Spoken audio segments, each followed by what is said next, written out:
Voilà, une autre fête des mots, cette fois-ci avec ces grands scrutateurs d'ici, de là, de ceci et de cela. C'était annoncé au Salon international du livre de Paris que le Congo, donc le bassin du Congo, devait être à l'honneur. Gabriel Okundi, vous êtes le récipiendaire du prix Mokanda. On vous retrouve ici. J'ai eu la chance de lire ces phrases, autres que les vôtres. Hein. La prose est un enfant qui apprend à lire, tandis que la poésie est un enfant qui sait lire sans avoir appris. Oui. C'est dire? Oui. Ben parce que tout simplement, la poésie, c'est le moyen le plus immédiat, le plus direct, le plus proche que l'homme ait trouvé pour atteindre l'émotion, la part de l'émotion nécessaire. Voilà pourquoi, chez tous les peuples, la poésie demeure le premier sentiment littéraire. Toutes les cultures du monde qui se sont érigées se sont bâties à partir de la poésie. À partir de la poésie. La poésie, c'est le fondement, c'est le ferment. Gabriel Okundi, les Moines, souvent on insiste. Prix Mokanda. Oui, oui. Votre réaction. Que je vais avoir tout à l'heure. Je ne sais pas encore quelle sera la couleur, la forme, la profondeur de ce prix. Voyons voir.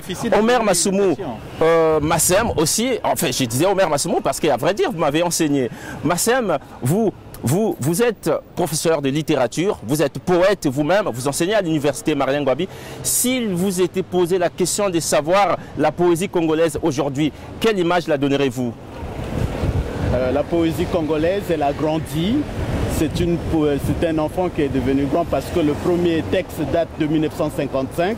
Oui. Et à la date d'aujourd'hui, on a à peu près une centaine d'auteurs qui ont rédigé des recueils de poèmes effectivement publiés auprès des éditeurs congolais et français et sénégalais, enfin africains dans l'ensemble. Donc on peut dire que c'est un enfant de 60 ans environ. Avec toutes ces figures des styles, des genres qui enchantent, désenchantent, mais sans se désenchanter. C'est une poésie dynamique, effectivement, qui se distingue par ce qu'on a appelé le premier chant de départ. Donc nous sommes dans les chants, mais en même temps dans cette natte à tisser qu'évoque Tikaya Outamsi dès le départ.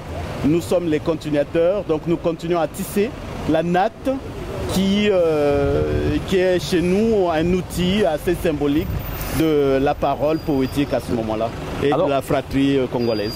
Ngoma Eugène Ngoma Boubouanga, moi j'ai eu la chance plus d'une fois de vous recevoir. La dernière fois je vais dire, c'était au Salon international du livre de Paris. On vous retrouve ici au marché de la poésie. Une question simple, le poète congolais vit bien hein? Le poète congolais vit bien, on peut le dire, il vit bien son art. Oui. Mais il ne vit pas que de ça. Oui. Le poète congolais, comme tous les autres poètes du monde, que nous allons avoir le plaisir de rencontrer ici, traduit avant tout une parole essentielle. Et donc c'est avec un grand bonheur, une grande humilité que nous venons ici pour la première fois au marché de la poésie pour apprendre, découvrir, échanger avec les autres poètes du monde entier. Les autres poètes du monde entier. Blaise Bilombo Samba, parler de la poésie africaine, c'est aussi parler de Tikaya Outamsi, n'est-ce pas?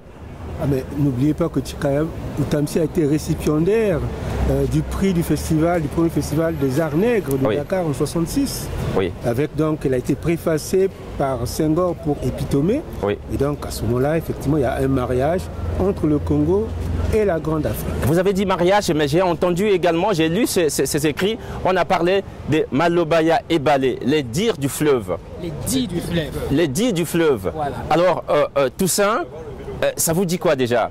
Vous qui êtes de l'autre côté du fleuve Congo, pour ne pas dire du côté de Kin. Voilà.